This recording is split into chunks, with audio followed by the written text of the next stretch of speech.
Iš Lietuvos emigruoja žmonės, jau emigruoja ir karvės. Jas kaimyninių šalių ūkininkams neretai išparduoda pieno gamintojai.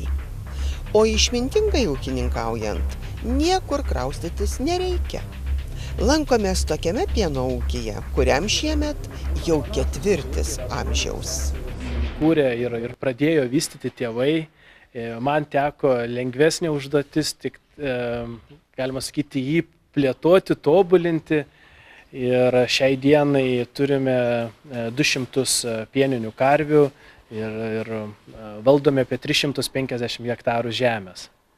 Dalį rekonstravome fermos karvidės, pristatėme priestatą, pastatėme šitą pastatą veršidė ir su veršiavimosi patalpomis, gardais, infrastruktūrą, naujai tiesiame ir vandenį, kiemą teko visą perkasti iš naujo, jį sutankinti gruntą, kad galėtume pravažiuoti, tranšėjas rekonstruoti ir dalį naujų pastatyti.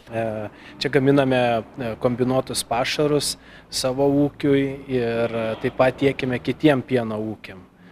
Kurti konkurencingą ūkį, jį plėtoti ir tobulinti reikalingos lėšos. Dalyvavome įvairiose investicinėse programose ir norint įgyvendinti projektą reikėjo skolintis iš banko. Be abejonės aktyviausiai skolinas tradicinės kryptis, tai yra augalininkystė ir pienininkystė.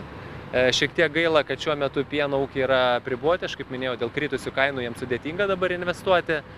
Bet be šių tradicinių krypčių, be augalininkystės ir pienininkystės, mes finansuojam ir daržovių ūkius, ir sodų turim, ir paukštininkystės, labai įvairių verslų, bet augalininkystė ir pienininkystė užima be abejo didžiausią vietą.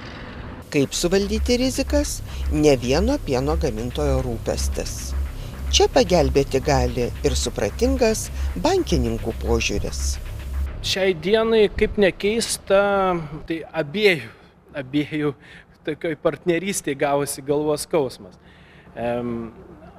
Anksčiau aš taip galvojau, tikėjau, kad taip turėtų dirbti su ūkininkais bankas, kad esant sunkiai situacijai, nes kainos supirkimo produkcijos labai svyruoja, kad būtų galima paskolos grąžinimo grafiką pasikeisti, kurį laiką nemokėti įmokų, tik tais aptarnauti, tai yra mokėti palūkanas.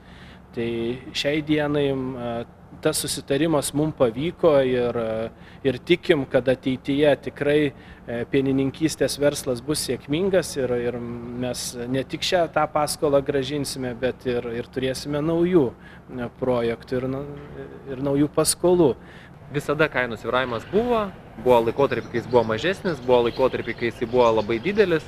Deja, bet šiuo metu vėl turim tokį laikotarpį, kai tos kainos yra mažos.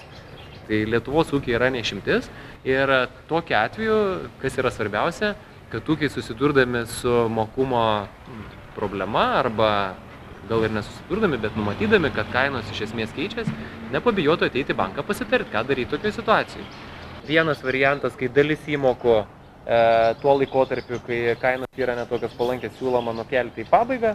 Ir antras variantas yra, kai dalį įmokų mes tiesiog padalinam proporcingai būsimiem laikotarpiam į priekį.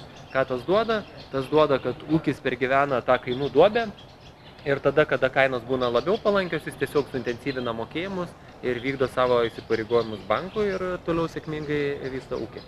Tas peržiūrėjimas paskolų įmokų, grąžinimo grafika, jis yra tikrai labai gerai, tik norėtųsi, kad tai būtų kažkaip apibrėžta ir sutartyje, kad matytųsi, kad yra galimybė, kad bus peržiūrėta. Šiai dienai bankas turi labai daug pinigų pas save, tai jisai lengvai tą daro, bet jeigu atsidurtume situacijoje, kai buvo 2009 metais, kai pinigai visiems buvo reikalingi, klausimas kaip tada būtų. Tai vat, bet nepaisant to ir šita dabartinė jūsų situacija, kada geranoriškai tai sutinka, yra tikrai labai gerai.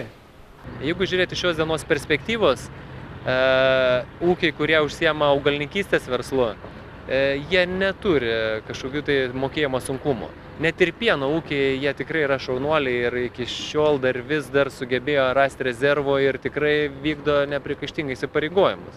Bet žiūrint į priekį, jeigu kainos išsilaikytų tokiam lygiai, kaip yra dabar, turbūt objektyvų, kad sudėtinga tos įsipareigojimus bus vykdyti. Taigi pieno gamintojai, galėdami lanksčiau mokėti banko paskolas, turi dar vieną įrankį, padedantį geriau valdyti pinigų srautus.